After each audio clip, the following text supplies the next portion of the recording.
हालाजी शाखुन में पानी जी खोट खिलाफ आबाद करण पारां एहतजाजी मुज़ाहिरो कयो वियो आहे। उन हवाले से वीडियो लिंक ते मौजूद है नदीम मंगरियो। जी नदीम जी बिल्कुल हाला जे मुख्तलिफ़ शाखुन में पानी खोटे के खिलाफ आबादगारन जो हाला प्रेस क्लब हाला ते एहतिजाज कयो है। चवण आहे त पानी चोरी थी रही है, जो शाखुन में जेका पानी हथरादू खोट कई वही है, जंहिंजे करे उन जा फसल तबाह थी रहा आहिनि, ॾुकार वारी सूरत हाल पैदा थी हुई। वधीक उन छा चवण उन सां ॻाल्हि ॿोल कंदा। असां वटि 1997 खां पोइ पाणी जी खोट शुरू थी। हुन खां पोइ मुंड में जेको आहे बाक़ाइदा केला लॻणु शुरू थिया। हुन खां पोइ 6 महीननि ते जेको आहे वाराबंदी कई वई आहे। हींअर तव्हां ॾिसो त वाराबंदी आहे, पर टेल में पाणी बिल्कुलु न पियो अचे। जॾहिं इरीगेशन वारनि खे चऊं था त चवंदा आहिनि त ज़ोरावर माण्हू जेके आहिनि उहो नूलियूं ग़लति गैर क़ानूनी ऐं मॉड्यूल भञी वेठा आहिनि, असां वञूं था त विढ़नि था।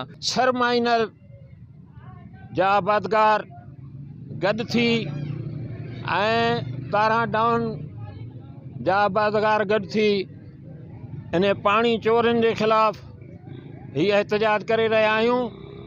जीअं त 3 महीननि खां वठी 6 माइनर में पाणीअ जी खोट आहे। हज़ारे एकड़ जेके आहिनि से केलनि जे जेके आबादगार आहिनि, जेके ख़ासि करे वॾेरा आहिनि, उन्हनि जूं ज़मीनूं आबाद आहिनि। पर 6 माइनर हली तव्हां ॾिसो त छा आहे, एतिरे क़दुरु जानवरनि लाइ पखियुनि लाइ पाणीअ जो डुक न आहे। बि किथे जेको आहे पाइप कोन निकिता, वाटर कोन ठहिया ऐं असां सां लास्ट इंजीनियर वाइदो करे वियो त न्यू शेखाणी जेका पाणी ॾियणू उनखे सही मरम्मत कराईंदासीं, उहा कान थी। हाणे असांजो ही पहिरियों स्टेप आहे। असां प्रेस कॉन्फ्रेंस कई आहे। सुभाणे असां जेको आहे DC साहब वटि वेंदासीं, पोइ उन खां नेक्स्ट डे SP साहब वटि वेंदासीं। असां सभिनि खे ॾींदासीं। अगरि असांजो महीने जे अंदरि हल न निकितो त पोइ असां रोडनि ते निकिरंदासीं। त असांजे लाइ न्यू शेखाणी जेका ठही 44 करोड़ जे ख़र्च ते असांजे शेखाणी उन जे लाइ 6 महीननि जे लाइ ठही। हाणे असांखे उन जे बदिरां पाणी जेको असांजो तारां जो पुराणो पाणी आहे उहो बि शेखाणी खणे पई। सो असांजो जेको बि एहतिजाज आहे, जेको बि असांखे न्यू शेखाणी मां महिरबानी करे पाणी ॾियनि।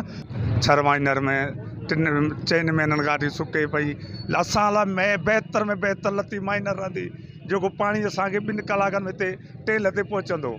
ही पाणी वॾो मंज़िल आहे, सकन ज़िले मां अचे थो, सकत हल्के मां अचे थो। हिते 60-70 किलोमीटर खां पोइ हिते असां वटि पहुचे कोन थो।